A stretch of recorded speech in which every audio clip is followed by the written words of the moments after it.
Buenas tardes. Que el Señor les bendiga a cada uno de ustedes en este hermoso día, Día del Señor.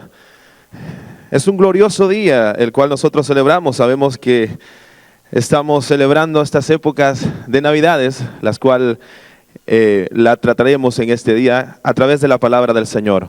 Me presento, mi nombre es Jonathan Canales, soy originario del país de El Salvador. Me acompaña conmigo mi hermosa familia, mi esposa Priscila Canales y mi hijo Jonathan Emanuel Canales.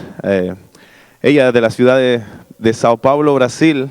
Mi hijo nacido aquí y no sabemos qué nacionalidad ponerle, pero sabemos y confiamos que la nacionalidad de cada uno de nosotros está guardada en el Señor. Y allá está la gloria del Señor. ¿Cuántos le damos gloria y honra?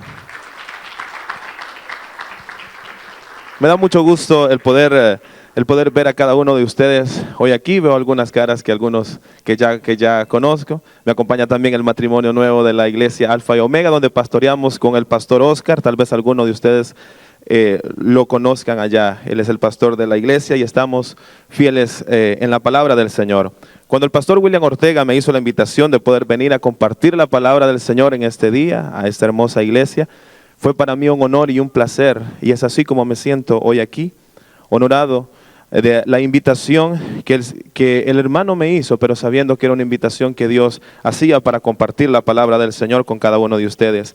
Y es por eso que la palabra del Señor estará citada en Isaías capítulo 9, del versículo 6 al 7, si usted puede acompañarme con la Biblia.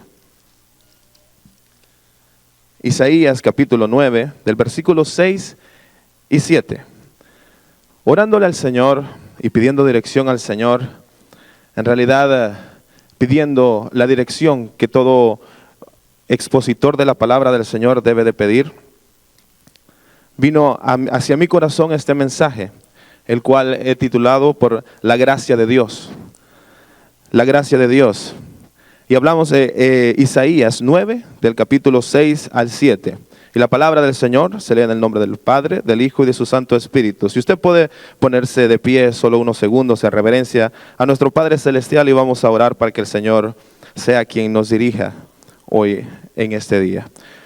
Porque un niño nos es nacido, hijo nos es dado, y el principado sobre su hombro, y se llamará su nombre admirable, consejero, Dios fuerte, Padre eterno, príncipe de paz. Lo dilatado de su imperio y la paz no tendrá límites sobre su trono de David y sobre su reino, disponiéndolo y confirmándolo en juicio y en justicia desde ahora y para siempre. El celo de Jehová de los ejércitos hará esto.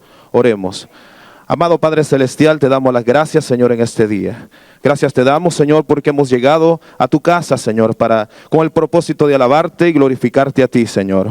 Padre, hemos expuesto tu palabra, Señor. Te pido para que me uses como un instrumento tuyo, Señor, para que este mensaje que ha llegado a mi vida y a mi corazón pueda ser expresado, Señor, hacia cada uno de los que estamos hoy aquí, Señor. Sé tú hablando, Señor. Sé tú hablando a tu pueblo y dirigiendo lo que tú tienes que decir, Señor, el día de hoy. Te damos las gracias, la gloria y honra a ti. En el nombre de nuestro Señor Jesús, oramos a ti. Amén y amén. Puede tomar asiento. Cuando hablamos de la gracia de Dios, viene a mí la primera pregunta que puedo hacerme. La gracia de Dios. ¿Qué es la gracia de Dios? La gracia de Dios la podemos definir en un regalo que Dios nos ha dado. Un regalo sin pedir nada a cambio. Y quiero explicar este regalo en breves palabras. Supongamos que yo compro un automóvil, llamémoslo así, y se lo regalo a X hermano y le digo, hermano, aquí están las llaves de su automóvil. ¿Cuál es su nombre, hermano? Jaime. Hermano Jaime, yo le regalo un automóvil, 0 kilómetros, tenga su llave. Y le digo, hermano, pero el hermano Jaime va a estar muy feliz, muy contento por este regalo que yo le estoy dando. Y le digo, pero hermano, usted me va a tener que llevar los domingos a la iglesia y recogerme, ¿verdad? Me va a decir el hermano, con mucho gusto, claro que sí. Y también me va a tener que llevar los lunes a viernes, que trabajo a las 5 de la mañana me voy. Y regreso también en la tarde, a las 7 de la noche. El hermano. También los sábados yo voy a hacer compras. Voy a hacer compras también. Y me va a tener que llevar, hermano. ¿En realidad le estoy dando un regalo a mi hermano? No, en realidad no. Dios nos da a nosotros un regalo sin pedir nada a cambio. Hay un precio el cual tuve que pagar yo por ese automóvil que le di al hermano, pero si yo se lo doy de gracia al hermano no le tengo que cobrar nada. Dios pagó todo el precio. Él pagó ese automóvil que nos dio y ese automóvil es la salvación. Que Dios el día de mañana permita que le pueda regalar un automóvil, hermano Jaime. Pero esperando en el Señor Jesucristo, esperando en Dios, la salvación que Él nos da viene de allá. La gracia de Dios es un regalo que se da sin esperar nada a cambio. Isaías está hablando de un Salvador. Si yo pudiera definir esos dos versículos y dividirlos en tres etapas, Isaías está hablando de un Salvador. Isaías está dando a conocer la función que este Salvador tendrá y está dando a conocer el plan de Dios. Por eso el versículo 7, el último parágrafo, habla que el celo de Jehová de los ejércitos hará esto. El celo de Jehová de los ejércitos hará esto. Para conocer un poco, ¿quién era Isaías? Isaías profetizaba por palabra de Dios. Isaías profetizó por mucho tiempo, hablando a su pueblo, haciendo un llamamiento sobre el arrepentimiento. Él hablaba sobre el pecado que había en ese pueblo. También profetizó sobre la llegada de un niño, que de una virgen nacería. Habló de un Mesías, el cual moriría por nuestras transgresiones, moriría por nuestros pecados. Y para entender mejor, ¿por qué tendría que venir un Salvador? Se han preguntado, ¿por qué Isaías decía que tenía que venir un Salvador? ¿Por qué profetizaba esto? Y para entender mejor la palabra del Señor, me gustaría que usted me acompañase donde todo empezó. Vamos al primer libro de la Biblia, donde todo empezó, Génesis 1:1. Mire qué hermoso versículo dice la palabra del Señor. En el principio creó Dios los cielos y la tierra. Y la tierra estaba desordenada, pero dice la palabra del Señor que el Espíritu de Dios se movía de sobre la faz de la tierra. Había un Dios creador, había un Espíritu Santo desde los principios. Y dijo Dios en el versículo 3 y 4, dijo Dios sea la luz, y fue la luz. Y vio Dios que esto era bueno. Vio Dios que la luz era bueno. Y separó Dios la luz de las tinieblas. Y creó Dios lo que ahora conocemos como día, noche, mañana, tarde, los árboles frutales que nosotros conocemos. Dios creó todo perfectamente bien porque Dios vio que era bueno. Dios creó lo que ahora nosotros conocemos y dice que al sexto día, en 6 días hizo la creación. En el sexto día, si usted me acompaña al versículo 26, dijo Dios, entonces hagamos. Una palabra plural, hagamos. Cuando nosotros no vamos a llegar hasta allá, pero en Primera de Juan usted puede encontrar en las epístolas de Juan los 3 testigos del cielo. El Padre, el Hijo, el Verbo, que es conocido como el Hijo, y el Espíritu Santo de Dios. Dijo Dios en una forma plural, hagamos al hombre a nuestra imagen y semejanza, una creación perfecta que Dios había hecho. Hermanos, somos creación de Dios, a imagen y semejanza de Dios. En el versículo 8 del capítulo 2, versículo 8, dice la palabra del Señor, mismo en Génesis, y Jehová Dios plantó un huerto en Edén, al oriente, y puso ahí al hombre que había formado. El versículo 15 nos dice con el propósito de por cual Dios puso al hombre. Tomó Dios Jehová, Dios al hombre, y lo puso en el huerto del Edén para que lo labrase y lo guardase. Dios hizo al hombre para que fuese el administrador de aquello tan hermoso que Dios había creado. Y Dios, el versículo 18, no sé a usted, pero a mí me gusta este versículo. Versículo 18, capítulo 2, versículo 18 de Génesis, ¿qué nos dice? Y Jehová Dios dijo, ¿qué dijo Jehová? Pues no le es bueno al hombre estar solo. Por eso haré su ayuda idónea. Haré su ayuda idónea. Hermanos, ¿cuántos son casados aquí? ¿Alguien puede levantar su mano?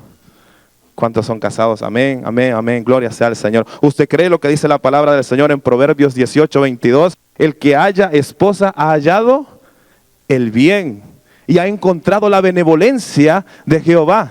La creación divina de Dios somos nosotros. Mi esposa es mi ayuda idónea. Por eso es que la palabra del Señor nos enseña que nuestra relación personal tiene que ser con Dios. Y después de Dios, la relación más íntima es con mi esposa. Dios hizo la ayuda idónea. Pero lamentablemente, Dios, en el versículo anterior, el versículo 17, Dios no hizo un pero, sino que dio una advertencia al hombre y dijo, más del árbol de la ciencia, del bien y del mal, no comerás, porque el día que comieres ciertamente morirás. Ese día morirás. El capítulo 3, si usted me acompaña, mismo Génesis, vemos la desobediencia del hombre. Y el capítulo 14 y 15 es donde nosotros estaremos. Sabemos lo que pasó. La mujer fue engañada a través de la serpiente. Cuando hablamos de la serpiente, hablamos nosotros de Satanás. Si usted va a la carta de Timoteo, usted va a encontrar como Pablo escribe hacia Timoteo y le dice, porque la mujer fue engañada. El que pecó fue el hombre. Y Jehová Dios dice, el capítulo 14, y Jehová Dios dijo a la serpiente, por cuanto esto hiciste, maldita serás entre todas las bestias y entre todos los animales del campo. Sobre tu pecho andarás y polvo comerás todos los días de tu vida. El versículo 15 es ahí donde encontramos nuestro primer punto, el cual hablamos del plan y la gracia de Dios para con la humanidad. El plan y la gracia de Dios para con la humanidad. ¿Por qué digo esto? Porque en el versículo 15 dice la palabra del Señor. Quiero que haga énfasis en este versículo, si usted puede, anótelo y usted lo analiza posteriormente en su hogar. Dice la palabra del Señor, y pondré enemistad entre ti y la mujer, hablando a la serpiente, hablando a Satanás, y entre tu simiente y la simiente suya. Cuando hablamos de simiente, Dios está haciendo una referencia a la descendencia. Dice Jehová, y pondré enemistad entre mi descendencia y la descendencia de Satanás. Porque hay una separación. Dios separó la luz de las tinieblas. Dios es luz y Satanás es tinieblas. Hizo una separación y pondría enemistad. Y dice la palabra del Señor que de esta simiente, de esta descendencia, dice el versículo 15, esta te herirá en la cabeza y tú le herirás el carcañal. Sabemos de lo que estamos hablando. Para los que han leído un poco acerca de Apocalipsis, sabemos cómo Dios vendrá a terminar con el mal. Dios es principio y fin, pero en realidad Dios es eterno. No hay fin con el Señor, pero hay un fin para la maldad. Dios es eterno. Dios es eterno, pero sí habrá un fin para la maldad. Por eso es que nosotros tenemos que buscar del Señor. Por eso nosotros tenemos que saber que estas profecías que hablaba Isaías no venían desde Isaías, sino que era un plan que Dios había hecho desde el principio de la creación por la desobediencia del hombre. Y yo pregunto, ¿era necesario que Dios hiciera este plan nuevamente? No era necesario. ¿Por qué? Porque el capítulo 2, versículo 17, dijo Dios que no comiera de ese árbol, porque el día que comiera ese día moriría. Dios creó al hombre a imagen y semejanza, lo creó eterno, lo creó y lo puso en un huerto. Yo no me puedo imaginar la grandeza donde Dios puso a este hombre, en el huerto del Edén. Por eso es que Dios encubre el pecado haciendo el primer sacrificio. Capítulo 3, versículo 21 del mismo Génesis, habla Dios y dice, y Jehová Dios hizo al hombre y a su mujer túnicas de pieles y los vistió. Vemos que Dios hace el primer sacrificio para encubrir el pecado del hombre.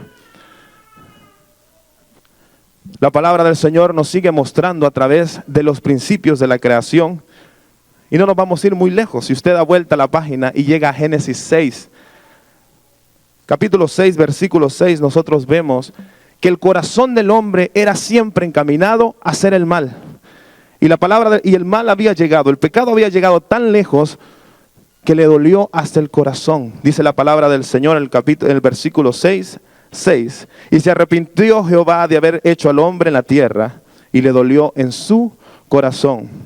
Hermanos, cuando un hombre peca, cuando una persona peca, no solo se hace daño a sí mismo, sino que hace daño en su contorno. Un hombre pecó y la creación que fue a imagen y semejanza de Dios fue destituida. Fuimos sacados, entró el pecado, entró la muerte. Y el segundo punto que nosotros vemos es la misericordia de Dios. La gracia y la misericordia son dos cosas distintas, pero nosotros podemos ver la misericordia de Dios entró. Dios pudo haber terminado con aquellos hombres, con aquel hombre que creó, pero Dios compartió de su misericordia. Y lo vemos nuevamente que su misericordia va de generación tras generación. Lo vimos que lo hizo con Noé. Noé predicó por tanto tiempo a su pueblo. ¿Y cuántas personas fueron salvos ahí? ¿Cuántas personas fueron salvos? Predicó por años, por más de 120 años. Y solo 8 personas fueron salvos. Él, su esposa, sus 3 hijos y sus 3 nueras. ¿Ha cambiado algo desde aquellos tiempos? Hoy seguimos predicando el evangelio, seguimos haciendo el llamado de que vengamos a esta salvación. Dios le da a usted un regalo, el cual no le pide nada a cambio. No le está pidiendo a usted. Usted podrá decir, hermano, pero es que Dios dice, ayúdate que te ayudaré. Escuchaba eso mucho en mi país. Yo lo busqué por toda la palabra del Señor y no está ese versículo. Dios dice, ayúdate que te ayudaré. No, hermano, es que Dios ya hace mi 50% y yo tengo que hacer mi 50%. Dios le da un regalo a usted. Por gracia solamente. No tengo que pagar nada. No hay sacrificio que yo pueda poder pagar. Dios lo pagó. Por eso es que Dios hizo este plan desde el principio, mostrando su gracia y mostrando su misericordia. Todos sabemos quién era Moisés. Dios mostró su gracia una vez con aquel pueblo. Dios halló gracia en hombres y eran pecaminosos. Después de Noé nosotros vemos a Abraham, vemos a Lot, a Jacob, vemos también a José, Moisés, Josué, hombres que Dios preparó. Hermanos, cuando hablamos de Moisés y para los judíos, Moisés es como si fuese, wow, Moisés un hombre valiente. Cuando Dios le hizo el llamado, era un hombre que no se sentía preparado. ¿Qué tenía de diferente él? ¿Qué vio Dios de diferente en él? Si era un hombre y una mujer como nosotros. Ahora imagínense lo que Dios puede hacer en cada una de nuestras vidas.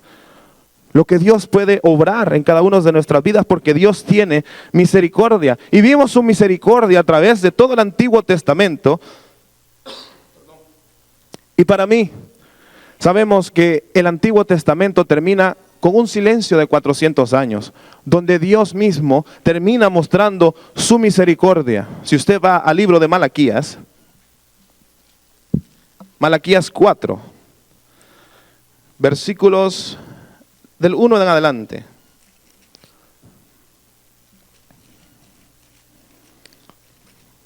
Malaquías 4. Es aquí donde este es el último libro del Antiguo Testamento. Y Dios termina una vez más mostrando su misericordia para su pueblo. El tema del capítulo 4 es el advenimiento del día de Jehová. Dios termina diciendo, vendrá un Salvador. Vendrá la destrucción, pero antes mandaré la salvación. El versículo 1 dice la palabra del Señor, porque he aquí viene el día ardiente como un horno, y todos los soberbios y todos los que hacen maldad serán estopa, serán destruidos. Aquel día que vendrá los abrazará, ha dicho Jehová de los ejércitos, y no les dará ni raíz ni rama. Versículo 2. Mas a vosotros los que teméis mi nombre, dice Jehová, nacerá el sol de justicia, y en sus alas traerá salvación, y saldréis y saltaréis como becerros de la manada. Dios mostrando una vez más su misericordia al terminar el Antiguo Testamento. El capítulo 5, versículos 5 y 6 dice la palabra del Señor, he aquí os envío al profeta Elías, antes que venga el día de Jehová, grande y terrible. El versículo 6 dice, Él hará volver el corazón de los padres hacia los hijos, y el corazón de los hijos hacia los padres, no sea que yo venga y hierra la tierra con maldición. Hermanos, el corazón del hombre siempre es inclinado hacia el mal. Es por naturaleza. El pecado entró. Y Dios conoce en el cuerpo pecaminoso que tenemos. Por eso Dios promete que cuando Él venga, seremos como Él, dice la palabra del Señor. Nuestro cuerpo será glorificado. Dios termina antes de este silencio en el libro de Malaquías mostrando una vez más su misericordia, porque Él dice que he aquí os envío al profeta Elías antes que venga el día de Jehová, antes que venga el día de Jehová. Y yo pregunto a la iglesia, ¿este profeta Elías vino o no ha venido? El profeta Elías vino. Y la palabra del Señor nos confirma, porque la palabra del Señor nunca se contradice sobre sus tiempos. Cuando nosotros llegamos al Nuevo Testamento, sabemos que hubo un silencio de 400 años. Y el ángel Gabriel se le presentó por primera vez, después de 400 años, no por primera vez en la palabra de Dios, pero sí por primera vez después de los 400 años, a un hombre. Y muchos conocemos el nombre de este hombre, ¿verdad? Zacarías. Zacarías, sacerdote. Dice la palabra del Señor, si usted puede ir a Lucas 1, Lucas 1, del versículos, el capítulo 1, versículo, vamos a leer del 13 en adelante. Pero la palabra del Señor dice que este hombre y su esposa Elizabeth, ambos eran justos ante el Señor. Ambos eran justos ante el Señor. Y qué privilegio, me pregunto yo, el poder tener que el ángel de Jehová se le apareciese. En ese entonces dice la palabra del Señor que habían acerca de 20,000 sacerdotes y Zacarías tuvo el privilegio de que Dios hablase. Por eso es que el ángel le dice en el versículo 13, Lucas 1:13 dice la palabra del Señor, pero el ángel le dijo a Zacarías, no temas, porque éste tuvo miedo. Porque tu oración ha sido oída y tu mujer Elizabeth te dará a luz a un hijo y llamará su nombre Juan. Capítulo 15 dice, este será grande delante de Dios, no beberá vino ni sidra y será lleno del Espíritu Santo, aún desde el vientre de su madre. Versículo 16 y 17, él hará que muchos de los hijos de Israel se conviertan al Señor Dios de ellos. E irá delante de él con el espíritu y el poder de Elías para hacer volver los corazones de los padres a los hijos y de los rebeldes a la prudencia de los justos, para preparar el Señor un pueblo bien dispuesto. Aquel profeta Elías vino como Dios lo predijo.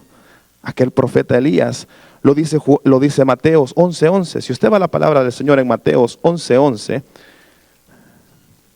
dice Mateos,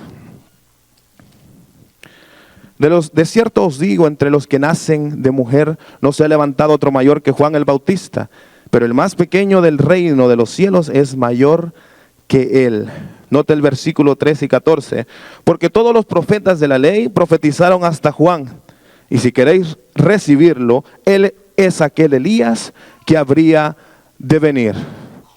El Señor cumple su palabra. El Señor cumple su palabra porque Él no es deudor de nadie. Nosotros podemos fallar a nuestra palabra. Muchas veces cuando, no sé, de mi país yo escucho muchas personas que dicen, cuando yo llegue a Estados Unidos, oh Señor, yo te buscaré. Cuando yo llegue allá a Estados Unidos, Señor, si tú me haces pasar la frontera, yo te buscaré. Yo allá te serviré. Es que Señor, si tú me llevas para allá. O Señor, si tú me das una casa, este será templo tuyo, Señor, templo de oración. ¿Cuántas veces hacemos promesas vanas y no las cumplimos? Por eso es que la palabra del Señor dice, no hagas promesas, no hagas promesas. Es más mejor, dice el Señor, que no hagas promesas, porque si haces promesas, cúmplelas, cúmplelas. No tienes que hacer promesa al Señor, no hay que hacer promesa, pero si haga una promesa, cúmplala. La palabra del Señor nos anuncia de aquel Elías que habría de venir antes que viniera el día de Jehová, y el día de Jehová también. Por eso es que el capítulo 1 de Lucas, versículos del 26 en adelante, habla del nacimiento de Jesús. Lo leímos en la palabra del Señor en Mateos, ahora lo veremos en Lucas. Anuncio del nacimiento de Jesús, dice la palabra del Señor, capítulo 1, versículo 26. Al sexto mes el ángel Gabriel fue enviado por Dios a una ciudad de Galilea llamada Nazaret, a una virgen desposada, con un varón que se llama José, de la casa de David. Y el nombre de la virgen era María. Mira el versículo 30 del mismo capítulo y 31. Entonces el ángel le dijo a María, no temas, porque has hallado gracia delante de Dios. Y ahora concebirás en tu vientre y darás a luz a un hijo. Y llamarás su nombre Jesús. Este será grande y será llamado Hijo del Altísimo, y el Señor Dios le dará el trono de David su padre, y reinará sobre la casa de Jacob para siempre, y su reino no tendrá fin. Gloria sea al Señor por eso. Gloria sea al Señor. El Señor prometió que mandaría a un Salvador. El profeta Isaías lo profetizó en el capítulo 7, versículo 14. Vamos a leerlo. Isaías, si usted vuelve para atrás, y disculpe que lo haga, llevar de un lado para otro, pero es la palabra del Señor. Es mejor que la palabra del Señor hable a nuestras vidas, que sea yo quien hable. Isaías 7, versículo 14, dice la palabra del Señor: por tanto el Señor mismo os dará señal. He aquí una virgen concebirá y dará luz a un hijo, y llamará su nombre Emmanuel, que traducido, dice Mateo, es Dios con nosotros. Dios con nosotros. Dios cumple su palabra, hermanos. Dios cumple su palabra. Por eso es que uno de los profetas menores, Miqueas, el profeta Miqueas, en el capítulo 7, versículo 20, dice: cumplirás la verdad a Jacob y a Abraham, la misericordia que juraste a nuestros padres desde tiempos antiguos. Dios cumple su palabra. Dios cumple su palabra por su gracia. Dios cumple su palabra por su misericordia. Y Dios nos da a nosotros por su gracia el amor. El amor. Por eso es que nuestro tercer punto a tratar el día de hoy es el amor. ¿Y qué es el amor? Primera de Juan, capítulo 4, versículo 7, nos da a nosotros a entender el verdadero amor. Primera de Juan, capítulo 4, versículos del 7 en adelante, dice: Dios es amor. Amados, amémonos unos a otros, porque el amor es de Dios. Todo aquel que ama es nacido de Dios y conoce a Dios. El que no ama no ha conocido a Dios, porque Dios es amor. En esto se mostró el amor de Dios para con nosotros, en que Dios envió a su Hijo unigénito al mundo para que vivamos por Él. En esto consiste el amor, no en que nosotros hayamos amado a Dios, sino en que Él nos amó a nosotros y envió a su Hijo en propiciación por nuestros pecados. Envió a su Hijo a morir por nosotros. Si usted quiere conferir la palabra del Señor, puede ir a Juan 3:16. ¿Qué dice la palabra del Señor? Juan 3:16 es un versículo muy conocido. Porque de tal manera amó Dios al mundo que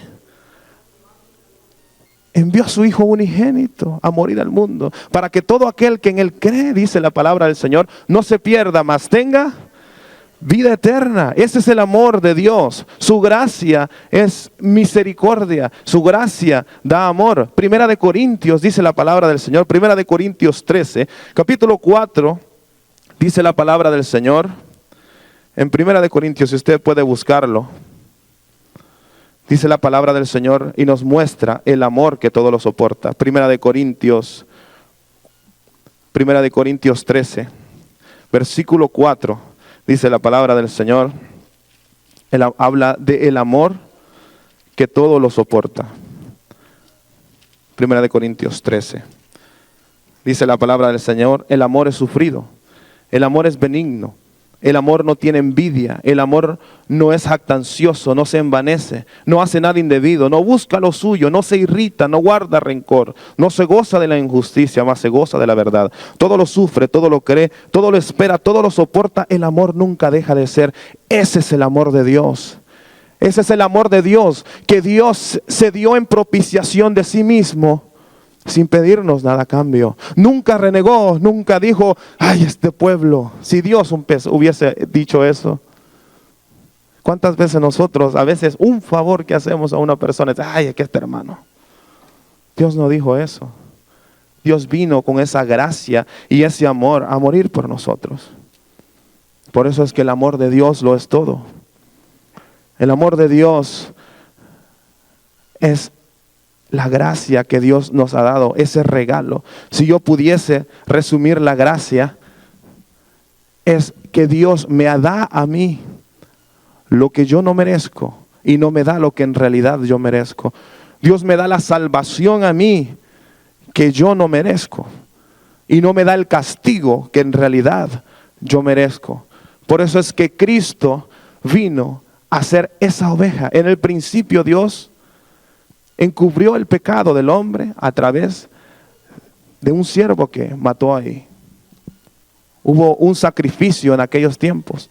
Si usted va en Levíticos, no vamos a llegar hasta allá, pero si usted va a Levíticos, usted va a encontrar en Levíticos la forma como el sacerdote entraba al lugar santísimo a ofrecer el sacrificio para el perdón del pueblo. Y Dios paró todo eso y dijo: enviaré a mi Hijo unigénito para morir no solo por el perdón de su pueblo, sino por el perdón de todo el mundo. Por el perdón de todo el mundo. Por eso es que en Hechos de los Apóstoles, en Hebreos 9, 23 y 26, vemos el sacrificio de Cristo que quita el pecado. Y dice la palabra del Señor que ahí no entró Dios al lugar santísimo donde entraban los antiguos sacerdotes, sino que llegó al propio templo de Dios, a la presencia de Dios, a presentarse por nuestros pecados, por el pecado de todo el mundo. Ese es el verdadero sacrificio. La palabra del Señor, por eso es que nos dice en Hechos de los Apóstoles, en Hechos 4, versículo 10 y 12, este Cristo, el cual ha sido reprobado por vosotros, ha venido a ser la cabeza del ángulo, cabeza de la iglesia. Y en el versículo 12 dice: y en ningún otro hay salvación, porque no hay otro nombre bajo el cielo dado a los hombres en que nosotros podamos ser salvos. No hay otro nombre. Como conclusión, la gracia de Dios lo es todo. Si nosotros no entendemos la gracia de Dios, hermanos, acudamos a este libro, que la gracia de Dios lo es todo, desde principio a fin. Dios ha mostrado su amor. Hay un pasaje en la palabra de Dios en Filipenses 2, del versículo 5 en adelante, el cual Dios nos dice que tengamos ese mismo sentir que hubo en Cristo Jesús, el cual no estimó ser igual a Dios como cosa que aferrarse. Él era Dios y se despojó a sí mismo, sino que vino a este mundo, tomó forma de hombre, pero no era hombre, y estando en la condición de hombre, se humilló a sí mismo por usted y por mí, y llegó a la cruz haciendo ese sacrificio. Dios lo exaltó hasta lo más alto, le dio un nombre que es sobre todo nombre, dice la palabra del Señor, para que en el nombre de Jesús toda lengua confiese que Él es Dios, toda lengua se arrodille y confiese que Él es Dios, para gloria de Dios Padre. Hubo un hombre por los años 1700 y 1800, tal vez algunos han leído de él, y este hombre conoció de la gracia de Dios. Su nombre era John Newton. Este hombre era un marinero de Inglaterra y se consideraba a sí mismo como un hombre infeliz. Un hombre infeliz, pero conoció la gracia de Dios y la gracia de Dios lo restauró. Él predicó hasta que Dios le quitó el aliento y lo llevó hasta su trono celestial, porque el que cree en Él será salvo. Y en sus últimas predicaciones dijo dos cosas: yo solo sé que soy un gran pecador. Y lo segundo, que la gracia de Dios salva a un gran pecador como yo. Él dejó un himno tan hermoso que nosotros conocemos. Tengo la voz un poco mal, pero me gustaría que pudiéramos cantar el primer verso. Si usted se lo sabe, habla de la gracia de Dios. Sublime gracia. Y va de esta forma. Sublime gracia del Señor, que a un infeliz salvó. Fui ciego, mas hoy miro yo. Perdido y Él me halló. Esa es la gracia de Dios, el cual nos quita la venda de los ojos. Y no voy a cantar el último versículo porque mi voz ya no me da el último verso. Pero dice que cuando lleguemos a Sión y estemos por los siglos allá en la eternidad, yo cantaré con Dios y diré ahí por miles años: fue su gracia la que me salvó. Fue su amor el que me salvó. Esta es la verdadera Navidad que todo cristiano debería de celebrar, y no solo en esta época. sino en nuestras vidas y en nuestros corazones. Ese es el verdadero mensaje que Dios ha dado, que envió a su Hijo unigénito para que usted y yo disfrutáramos de la plenitud eterna un día con el Padre. Un día nos reuniremos, un día estaremos a la presencia del Señor. Esa es la verdadera gracia de Dios. Gloria sea al Señor por su palabra. Bajen sus rostros y vamos a orar al Señor. Amado Dios, Padre Celestial, gracias te damos, Señor, en este día por tu palabra, Señor. Gracias te damos, Señor, porque tú tomaste mi lugar. Tú me has dado a mí la salvación, Señor, que yo no merezco, Señor. Y no me has dado el castigo que en realidad yo merezco. Gracias, Señor, por tu palabra, Señor, que tenemos lo más valioso que podemos tener, y es tu palabra plasmada, Señor, a través de esta Biblia, Señor. Padre, yo oro por esta iglesia, por cualquier hermano que ha conocido de ti, pero que en realidad no ha conocido verdaderamente tu gracia, Señor. Yo oro para que seas tú mostrando tu gracia y tu amor, Señor. Y yo pregunto a la iglesia, si hay alguno entre nosotros que conoce del Señor y que desea conocer más aún del Señor y que Dios le siga mostrando su gracia. Hay dificultades, hay problemas que nosotros pasamos, pero contigo sabemos que las pasamos mejor. Si hay alguna persona aquí entre nuestro medio que tiene necesidad del Señor y que quiere que el Señor hable a su vida y que sea el Señor con él, puede levantar su mano para poder orar en esta tarde. Amén, gloria sea al Señor. Puede bajar su mano. ¿Hay alguna otra persona más que quisiera? Amén, puede bajar su mano. ¿Algún otro? Vamos a orar por estas personas que han levantado su mano en reverencia a ti, Señor. Padre, no es fácil hacer este paso. Estas personas te han recibido a ti, Señor, pero tú conoces cada corazón. Te pedimos que seas tú con estas personas que han levantado la mano, Señor, guiándolas, mostrándoles su gracia, Señor. Han levantado tu mano en reverencia a ti, diciendo: aquí estoy. Úsame como tu instrumento. Sé tú llenando mi vida y mi corazón, porque tu gracia lo es todo. Sígueme mostrando tu gracia. Heme aquí, Señor. Heme aquí, han dicho estas personas, Señor. También yo quisiera preguntar en este día, si hay alguna persona que no ha conocido de la gracia de Dios, que aún no es salvo y quisiera dar ese paso de fe, de salvación, y dice: hermano, yo no conozco del Señor, pero yo quiero que el Señor escriba mi nombre en el libro de la vida. Yo quiero llegar a esa gracia de Dios.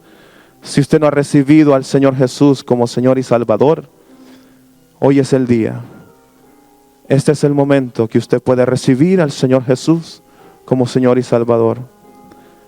Si hay alguna persona así, puede levantar su mano para poder orar. No hay, todos somos del Señor. Vamos a orar una vez más. Padre Celestial, te damos gracias por tu palabra, Señor. Gracias te damos, Señor, porque tú has hecho con nosotros, Señor, y nos has dado de tu gracia. Gracias porque hemos llegado hoy aquí, Señor, a escuchar de tu palabra. Permite, Señor, que esta palabra haya llegado hasta nuestras vidas y nuestros corazones, Señor, y que podamos irnos renovados hoy aquí, sabiendo que es tu gracia y tu amor el que me ha hecho salvo, Señor. Y es por tu gracia que hoy yo estoy aquí. Gracias te doy por este grupo de hermanos. Sigue preparando esta iglesia, levantando obreros y levantando obreros en tu viña, Señor, para que puedan seguir predicando tu palabra y puedan seguirte exaltando a ti. Gracias doy, Señor, por este día y por esta celebración, en el nombre de nuestro Señor Jesús. Y la iglesia dice: amén. Que el Señor les bendiga, hermanos.